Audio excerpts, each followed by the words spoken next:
Hello everyone and welcome back to my channel and welcome back to Russell's Movie Reviews, the show where I review stuff that's mostly pretty good, maybe one of the best movies of all time, or a film that absolutely sucks and should remain in the depths of hell.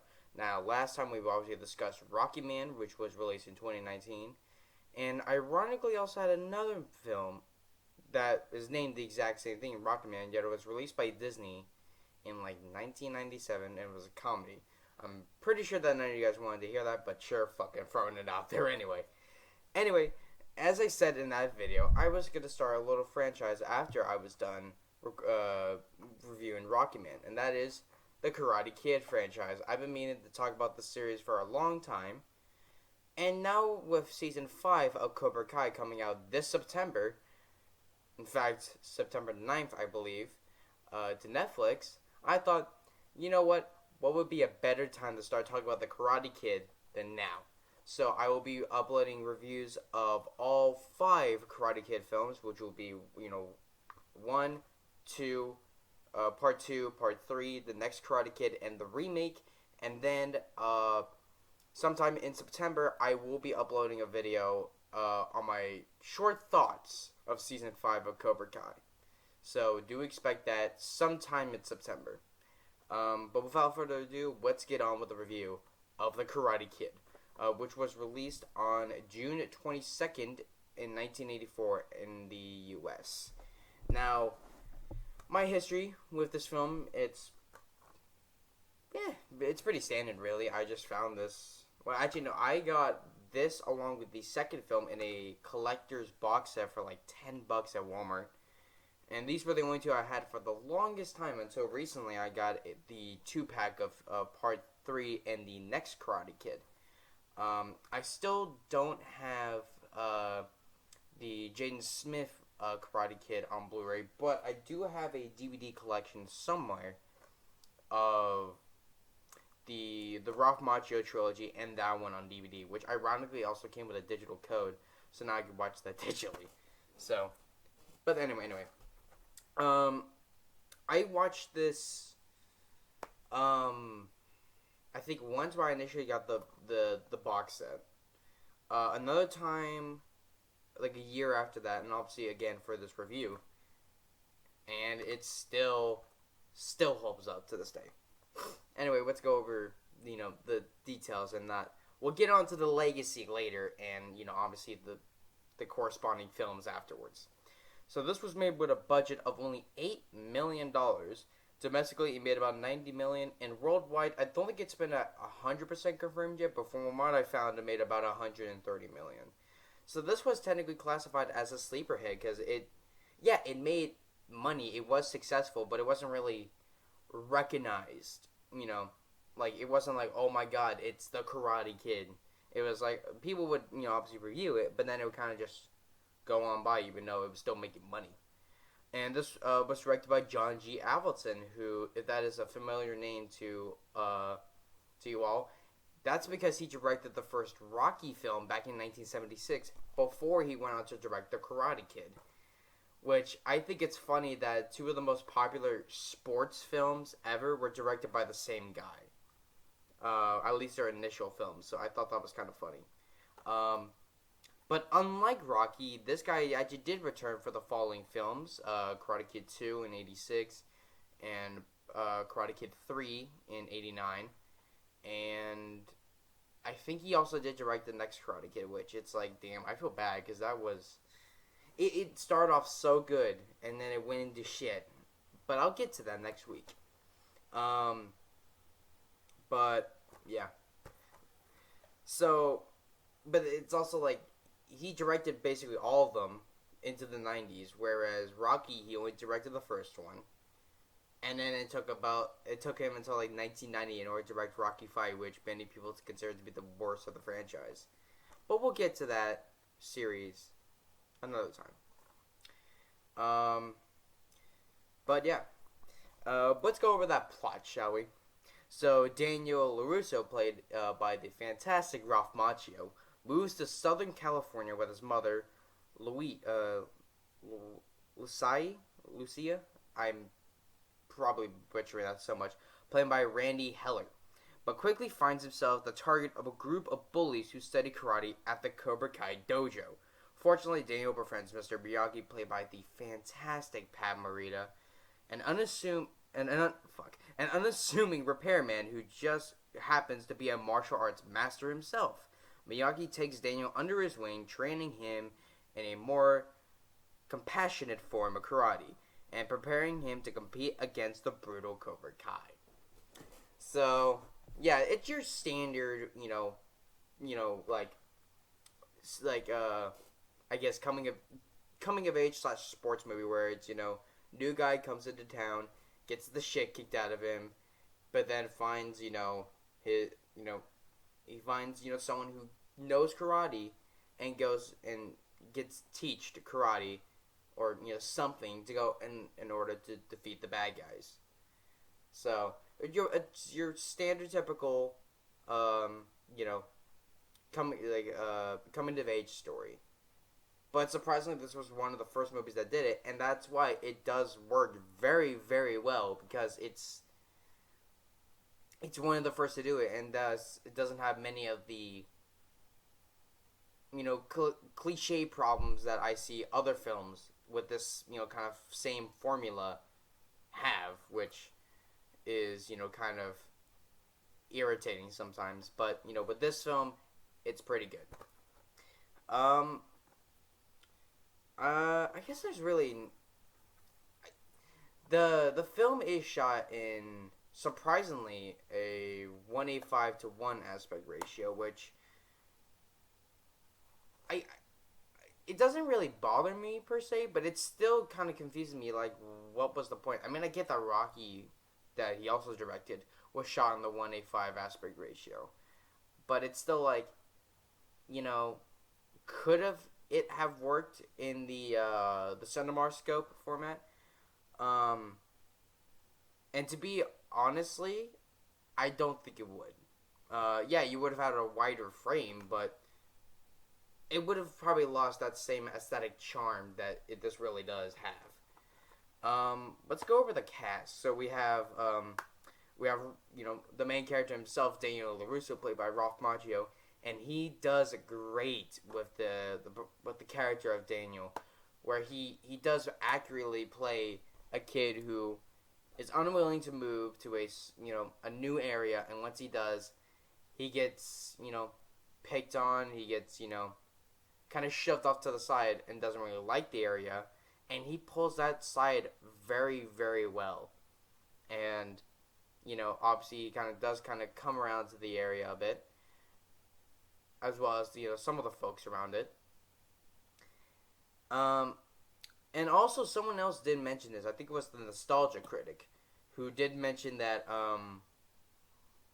throughout this film in particular, it does seem like that Daniel is that on the very urge to becoming the bad guy, kind of like Bruce Wayne in a way, where both of them are obviously they have very different backstories, but as characters really they both get to a point where they are so close to verging over from the side of good to bad, but they don't. And for Daniel's case, it does show that a lot, where he does kind of act out irrationally and does act like a jerk sometimes, but then he realizes that he's wrong and goes back to Mr. Miyagi or his love interest for this film and goes, sorry, I'm the one who screwed up, let's talk that over. And speaking of Mr. Miyagi, he's played by Pat Morita, and oh my fucking god, he is so good in this. It's so unfortunate that Pat Morita did pass away in 2005. So yeah, he's no longer with us. But this film, this character is so good that I'm just like, it just feels like that he's sitting right in front of me talking to me. And one scene in particular, or actually no, two scenes in particular, are really really good and are actually my favorite scenes. But we'll get to that in a little bit. We also have William Zabka as Johnny Lawrence, who's basically the antagonist for Daniel. He is so good as playing this overbearing dickhead. And it fits so well with this film in particular.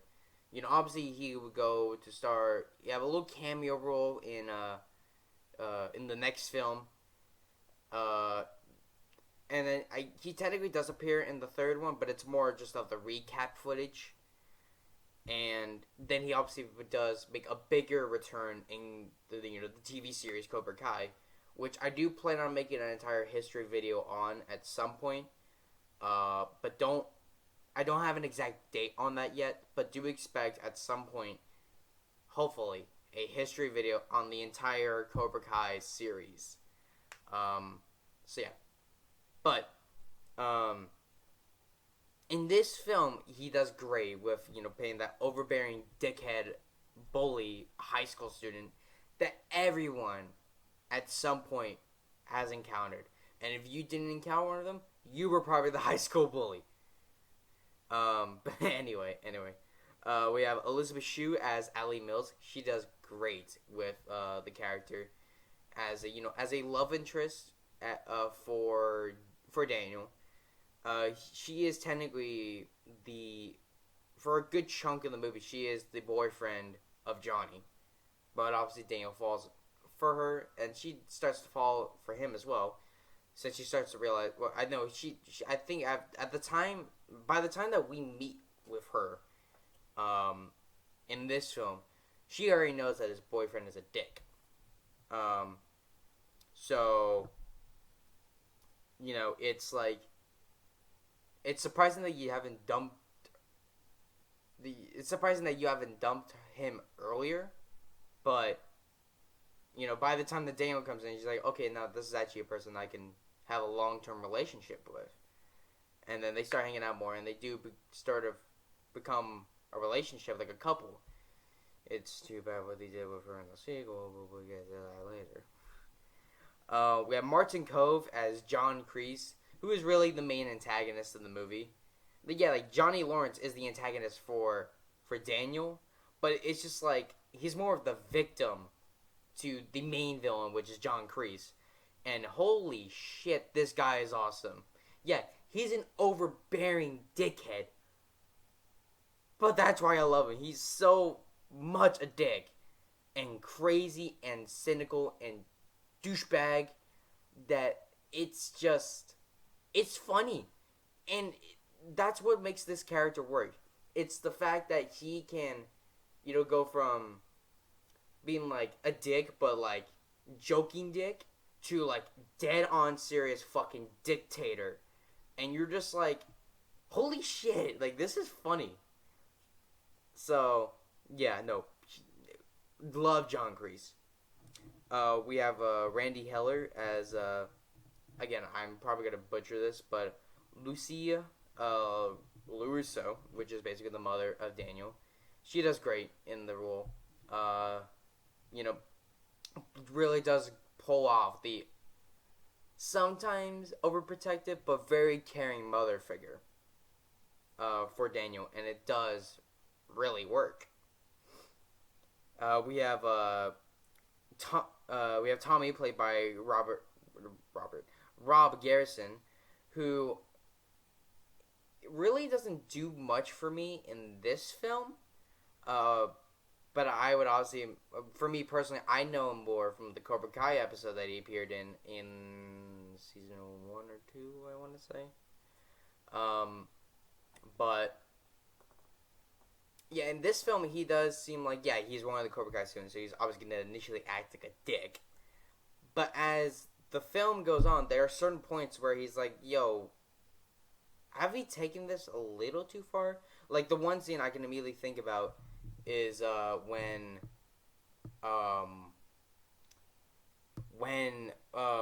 at this Halloween party, they go and talk to Daniel goes to this Halloween party with Allie, and they start hanging out, and then I think Daniel pulls a prank on Johnny because him and the Cobra Kai students that go there are wearing like these skeleton like costumes, and they go into the bathroom for like something, and then so Daniel gets like a hose and puts it over like the top where Johnny is, and then cranks the water like the pump, so it would just start spurting water like all over them, and he gets chased out practically, and then they corner him.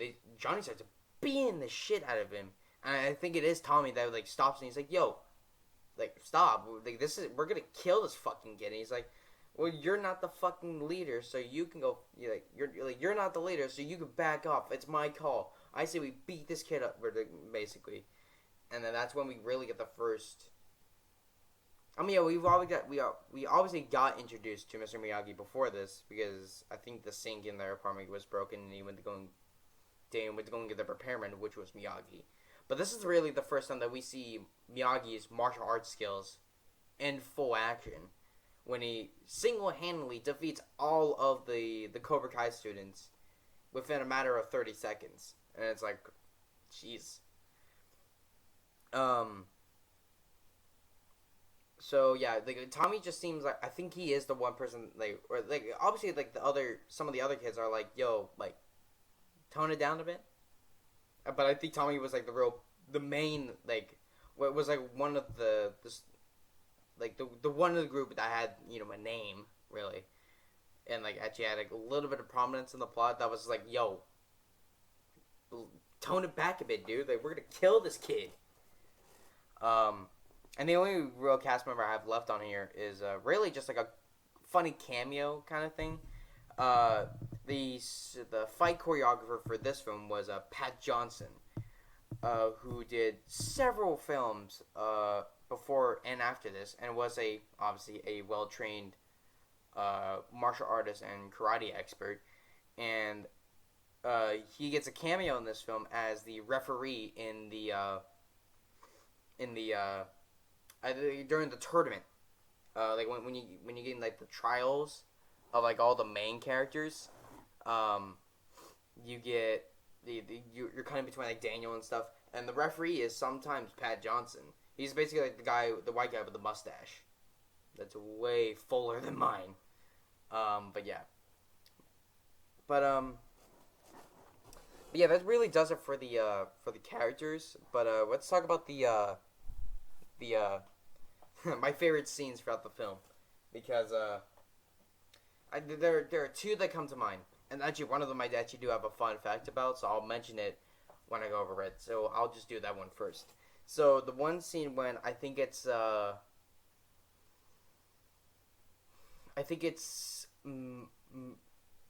might be, I think it might be Miyagi's birthday. I think, I'm not sure, but basically Daniel comes back to like the dojo, and he's like he's looking for Mr. Miyagi, and he finds him pissed drunk, wearing his war outfit, like his uniform, like his war uniform, and he's pissed drunk. And then he goes on this monologue about how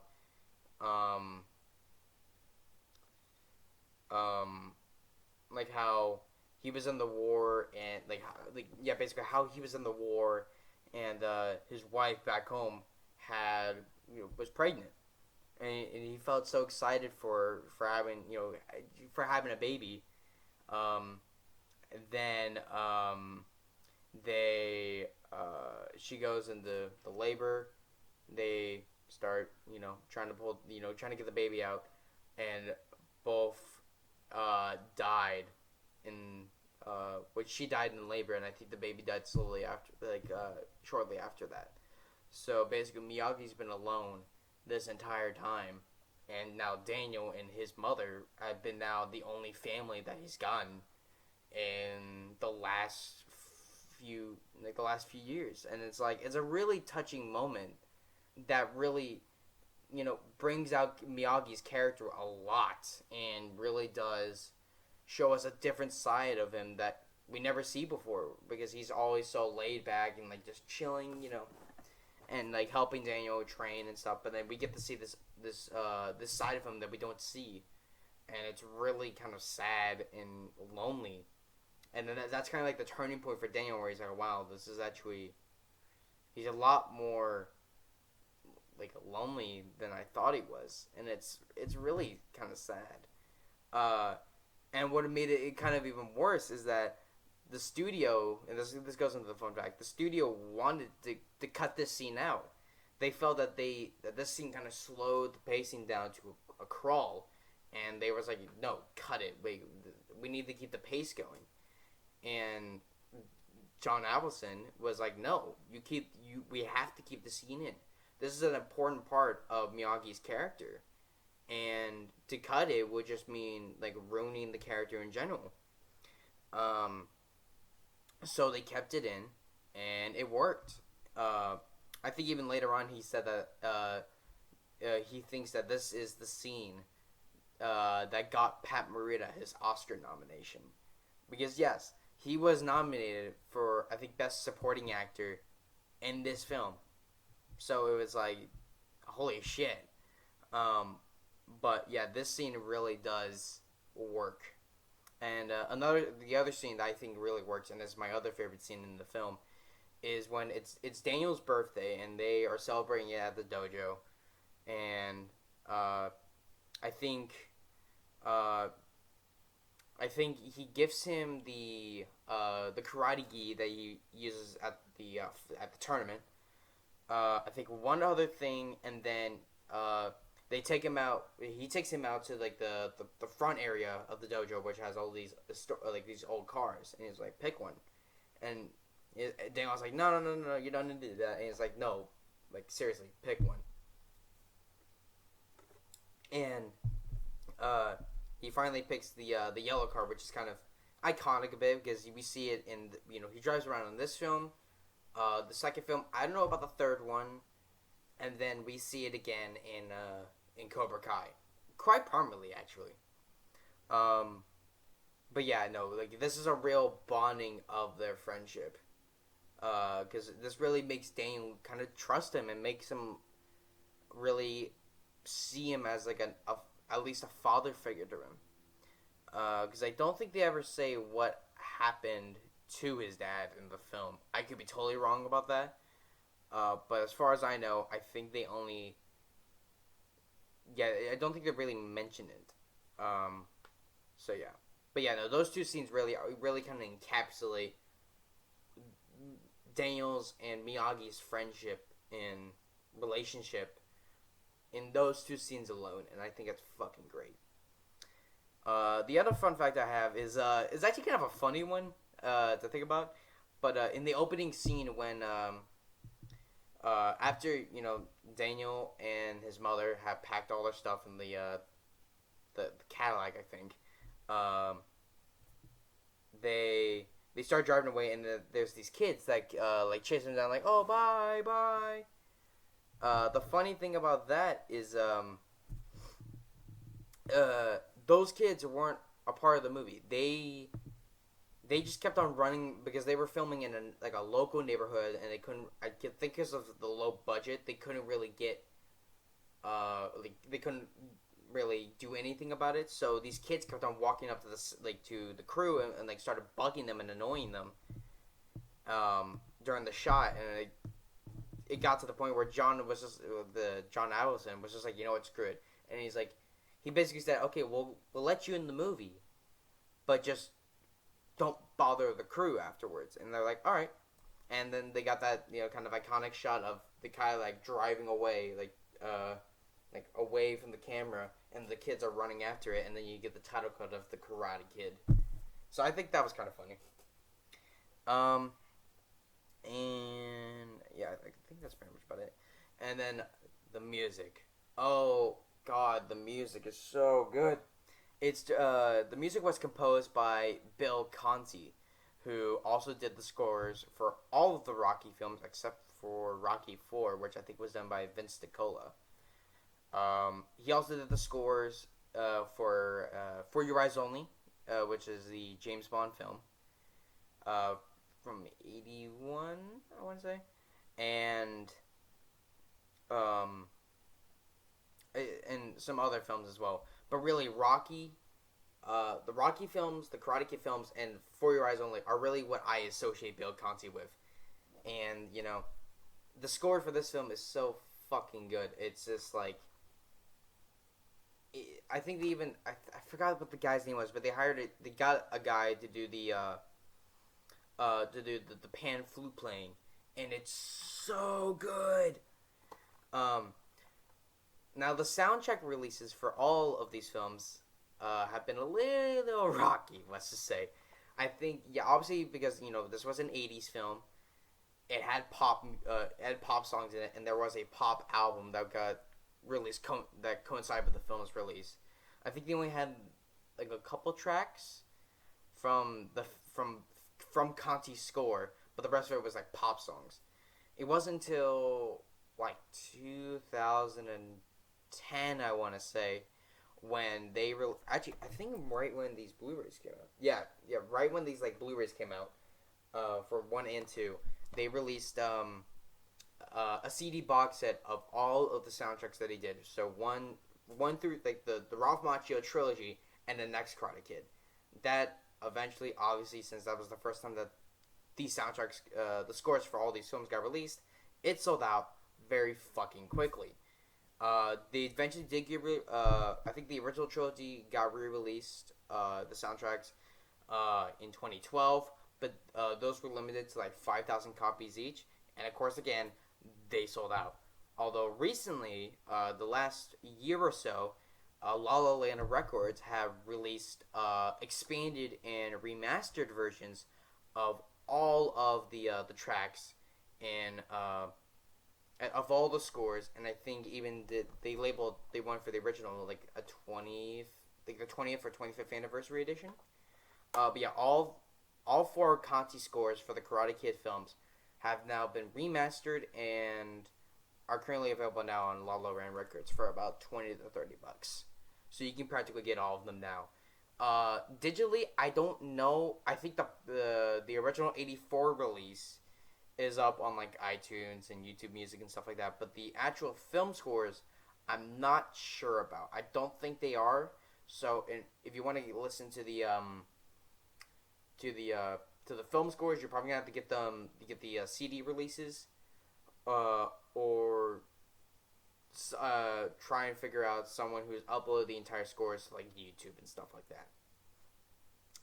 So yeah, that's pretty much about it. So final thoughts on the Karate Kid. It's an excellent movie. Is it perfect? No. There are several. There are points where the film drags down for me, and just like doesn't really get that good. But when it picks up, it does get very good, and because of that, it's just shy of an A+ ranking. But this can I'm gonna easily give this a solid A. This is a really good movie that I feel like everyone should watch. So that's it for this review. Hope you guys enjoyed this edition of Russell's Movie Reviews. Stay tuned for this Friday where we're going to be discussing... Oh god, I just realized the camera was shaking. Yeah, stay tuned for this Friday where I'm going to be discussing The Karate Kid Part 2, released in 1986. And if you guys want to, stay tuned for that and future videos, make sure to hit that subscribe button and hit that bell icon to get notified when future videos are coming out. And you can also click over here, I think, to go and click on my channel. And then click over here to watch the latest 2 videos. Also, make sure to follow me on my social media pages, my Instagram, my Facebook, Twitter, and my Twitch page, since I'm going to be doing trying to get more back into live streams.